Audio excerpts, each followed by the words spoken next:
देवघर के बम बाबा पथ में आज एक बड़ी दुर्घटना सुबह हो गई है, जहां एक 3 मंजिला इमारत गिर जाने से लगभग 6 से 7 लोगों के फंसे होने की आशंका जताई जा रही है। वहीं एनडीआरएफ की टीम लगातार सुबह से ही यहां पर मौजूद है। साथ ही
ये सुबह 5:30 पौने 6 बजे की घटना है। मुझे 6 बजे के आसपास इस घटना की जानकारी मिली। मैंने गृह सचिव से बात की, गृह मंत्री से बात की।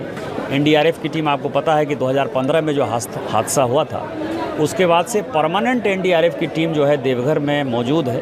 और ये हम लोगों के लिए सौभाग्य है कि कोई इस तरह की घटना यदि होती है तो बहुत ज़्यादा टेंशन लेने की आवश्यकता नहीं होती है। एनडीआरएफ की टीम एक्टिव हुई, फिर जिला प्रशासन भी एक्टिव हुआ और अभी आपने देखा कि 3 लोगों को तो यहाँ के स्थानीय लोगों ने निकाला है। अमित नाम का एक लड़का है जो 3 लोगों को पहले से निकाल चुका था। उसके बाद एनडीआरएफ की टीम आई है और एनडीआरएफ की टीम ने अभी एक महिला थी जो फंसी हुई थी, उसको निकाला है। और आशंका ये है कि अभी भी 2-3 लोग इसके नीचे जो है मलबे में दबे हुए हैं। मेरा बाबा बैद्यनाथ से प्रार्थना ये है कि एनडीआरएफ की टीम जिस तरह का काम कर रही है वो सभी को सुरक्षित पहले बाहर निकाल ले, उसके बाद फिर इसके ऊपर राजनीति हो। सबसे पहले सबों की जान बचे, ये सबसे इम्पोर्टेंट है।